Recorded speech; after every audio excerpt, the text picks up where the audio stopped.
Hello and welcome. You're watching NDTV 24/7. I'm Osama Shab. An Air India flight from Chicago to Delhi returned to the US city after being airborne for more than 10 hours on Thursday, with the airline saying that the return was due to a technical issue. However, a source aware of the development said that the aircraft had to return as many of the lavatories were clogged. Air India flight returned to Chicago mid-air due to technical issues. This Air India flight was from Chicago to Delhi, and it was for more than 10 hours on Thursday. This happened on Thursday, with the airline saying the return was due to a technical glitch.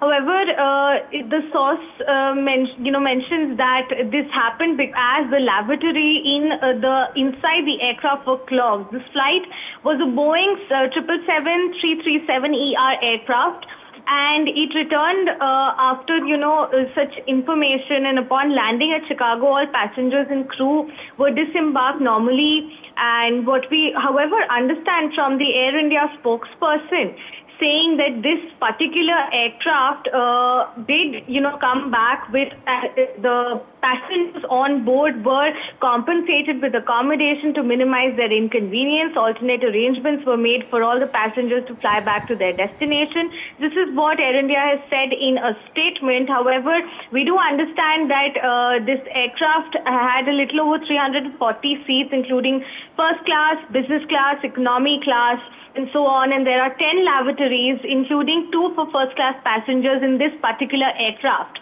And what we do understand is that the aircraft had to stop, or rather fly back mid-air, because the lavatories were clogged. The former Telangana and Puducherry governor and BJP leader Tamilisai Soundararajan, she was detained in Chennai on Thursday for conducting a public signature campaign, allegedly organized without obtaining permission. The BJP's campaign, it seeks public support for implementing the policy, arguing that it provides quality education and language learning opportunities for underprivileged students. The DMK, in the meanwhile, has consistently maintained its opposition to the national education policy's 3-language formula, viewing it as a backdoor attempt to impose Hindi on Tamil Nadu students. Meanwhile, a lawyer and state BJP legal cell head has filed a petition asked for an order to implement the national education policy with its 3-language curriculum in Tamil Nadu, Kerala and West Bengal.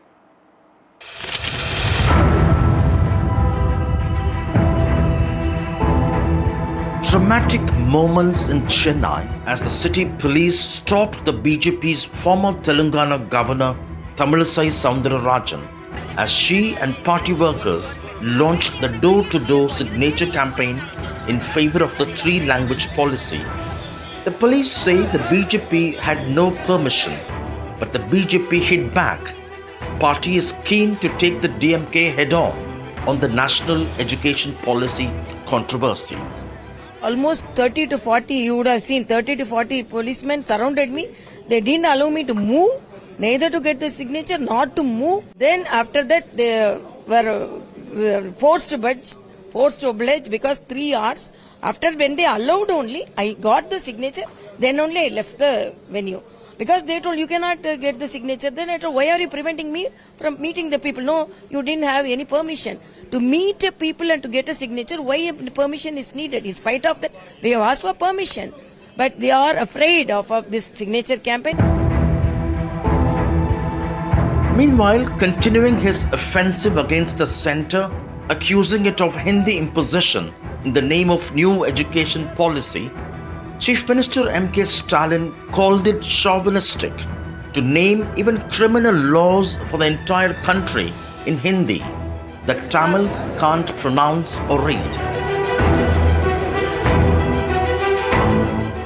The BJP's ally, the PMK, siding with the DMK and protesting against delimitation and centre's 3-language policy, comes as an embarrassment for the BJP. Why penalize us, the southern states, for doing well in a government program, population stabilization programs? Tamil Nadu has been very successful with a 2-language policy for more than 60 years. Why change that? Nobody is against learning a 3rd language. You shouldn't impose it. You shouldn't have conditions saying that if you don't take up a three-language policy, we won't give you funds. So that is absolutely wrong. Because of the union's policy, today 2,100 crores are not going to the poor student. Meanwhile, backing the three-language policy, Union Minister Kiran Rijiju alleged that some people are doing politics. Some miscommunications or some people deliberately trying to play politics. Three-language policy in the national education policy is good for the whole country. So let us not divide the country on the basis of religion or language. Call it much ado about nothing or the police exercising caution in the emotional language issue. The BJP is attempting to take the language issue to the streets in a state known for its anti-Hindi agitation. The larger picture, the ruling DMK pitching the BJP as the common enemy on issues it believes would resonate with the masses. In Chennai, with Suresh, Sam Daniel, for NDTV.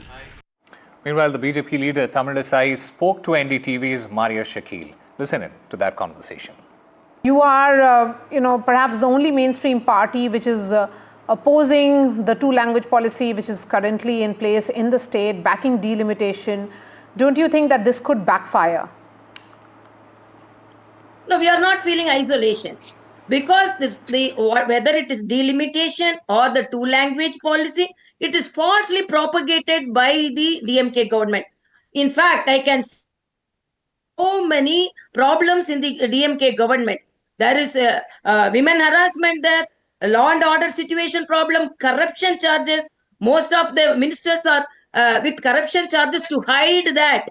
They are bringing out some narrative saying that because language is a very sensational issue, very emotional issue. So other parties are frightened if you are not talking about two-language policy. So we will be isolated. But we are for the people. We want to highlight the truthness of that. We want to narrate the what all the positive things of the NEP, positive things of the delimitation. So it is our duty. We are not fearing that we are isolated. We are very confident that we can. So only we planned, even though we did not participate in the all-party meeting, we have taken a stand. We will go and meet each and every party, whether it is a small party, whether it's a big party. Our leaders will go and meet, and we will hand over a letter from the leader Annamalai, who has clarified whether it is delimitation or two-language policy. It is the mispropagation by the DMK government. And some of the parties, if we are talking for NEP, if we are talking for three-language policy, we could have been, we may be isolated. So let us, even though they want to be with the BJP, and they just namesake because we should not be isolated. It's an emotional issue. For that sake, they will be going with them. As the centre and Tamil Nadu continue to clash over the three-language policy, the Andhra Pradesh Chief Minister Chandrababu Naidu, he has taken a different approach, advocating for multilingual education. Mr. Naidu said that it is better to learn Hindi for mingling with the people in the country. He also said that he wants to promote English for international exposure and that Telugu is promoted in his state as the mother tongue. What I'm saying nowadays, multi-languages everybody has to learn. Not single language. Global opportunities you want to tap, then naturally multi-languages you have to grow. That is where I am thinking seriously. All my universities, multi-language center I want to establish. Now, amid the language war escalating in the southern states, Home Minister Amit Shah, he is set to visit Tamil Nadu. This will be the second visit within 7 days. In fact, in a post on X, Home Minister Amit Shah said that he will be attending the CISF Raising Day program and that he will lay the foundation of several initiatives of the force. Kannada actor Ranya Rao arrested after 14-kilogram gold bars worth rupees 14.56 crore was seized from her at the Kempegowda International Airport in Bengaluru. She visited Dubai 27 times in this year. The Directorate of Revenue Intelligence officials have said that the 14.2-kilogram haul is one of the largest gold seizures at the Bengaluru airport in recent times. Ms. Rao, the stepdaughter of senior IPS officer Ramachandra Rao, She was arrested on Monday night by the officers of DRI. The agency, which operates under the Ministry of Finance, it had been monitoring her movements due to her frequent trips to Dubai. The customs, in the meanwhile, has sought a 4-day custody of the 33-year-old actor during this hearing of her bail petition. Objecting to this, her lawyer said that Rania Rao was sent to judicial custody as the DRI had no further questions for her. And the lawyer, in fact, said, and I quote, "Now when she has moved a bail petition, the Custom Department needs her custody." Meanwhile, shifting our focus to our other story that we are tracking, the DRI officers intercepted 2 Dubai-Mumbai passengers and seized 21.2 kilogram of smuggled gold worth 18.92 crore rupees hidden in waist belts. Both admitted to smuggling and were arrested under the Customs Act. Further investigation is currently underway. And Telangana police have cracked down on a massive cyber fraud operation, arresting 63 individuals. The fraudsters, they ran a fake call center in Hyderabad's high-tech city, posing as PayPal customer care agents to dupe victims.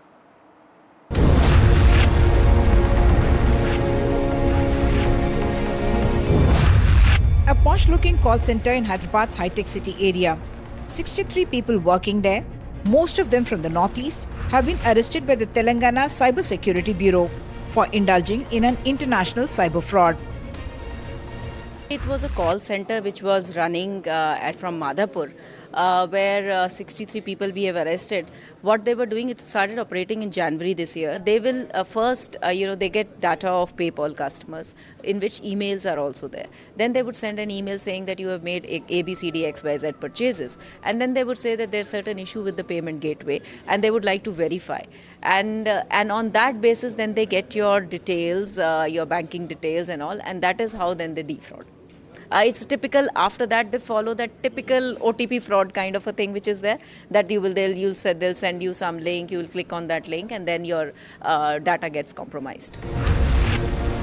The youngsters, almost all of them in their 20s, were recruited for up to 30,000 rupees a month for what they were initially told was a call center job. When they came in, they were trained in making fraud phone calls, posing as customer care services of American payment gateway PayPal. Each person was expected to make about 30 calls every day, get credentials of customers in the US, and defraud them of money. They were recruited through social media, wherein it was posted that they were going to be working in a call center. But once they came, they were then given those trainings, and they then knew that they are going to be indulging in cyber fraud. Kingpin is something whose name we know as of now, somebody called Jadu Patel. Jadu Bhai, using a number of Khyber Patel, they are using a lot of aliases. So we are working on getting that person. No geographical boundary for cyber fraud. A Hyderabad-based manager, Chanda Manaswini, has been arrested. The police are on the lookout for the kingpin Kevar Patel or Jadu Bhai from Gujarat and his brother Vicky from Dubai, and are also looking for their agents in the US. In Hyderabad, with camera person Nagraju, Uma Sudhir, NDTV. Time now for a very short break. More news and updates on the other side.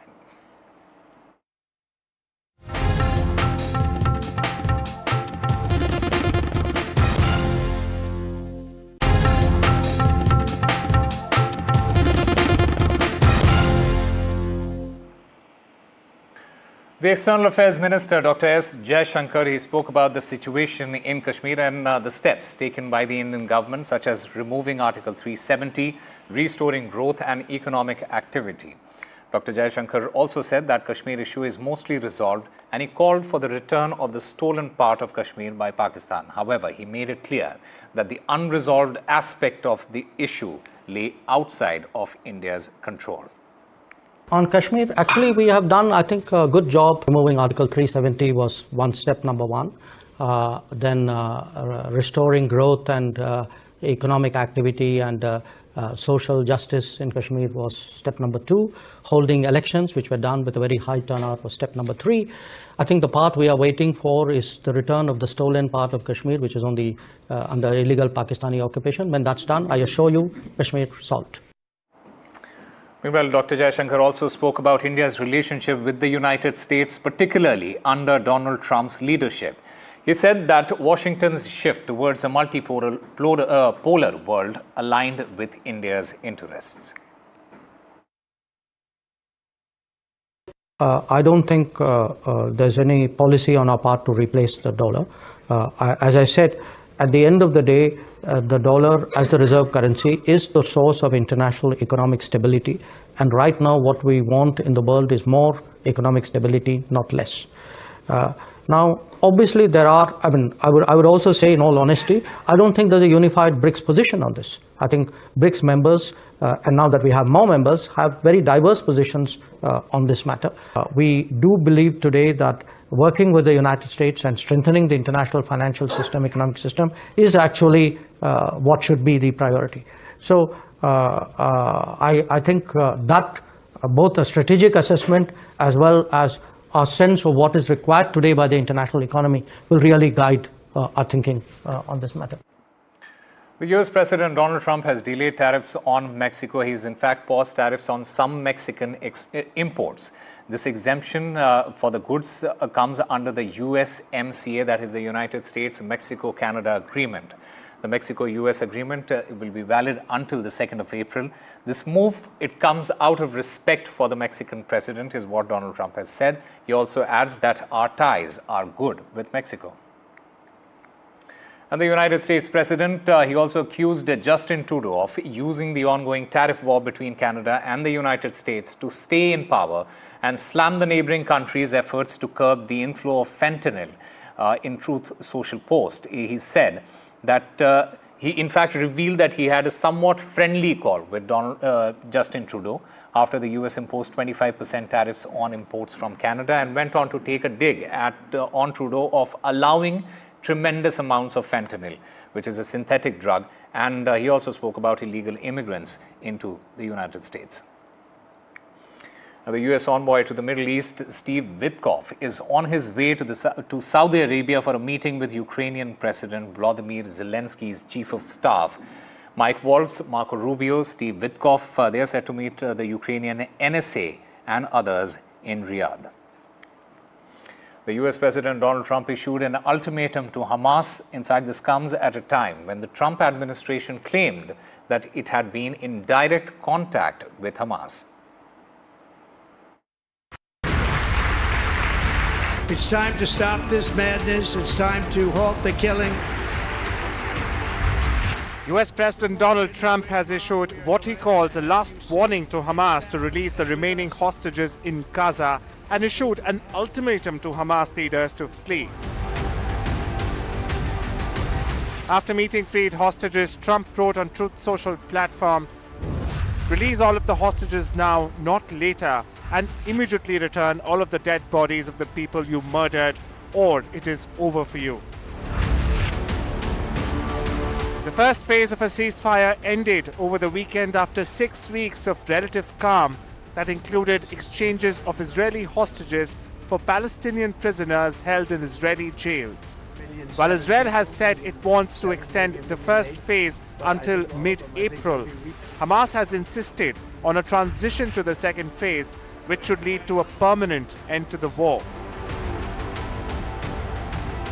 Trump's hawkish remarks came just hours after the White House confirmed it was holding direct talks with Hamas over the remaining hostages. If the U.S.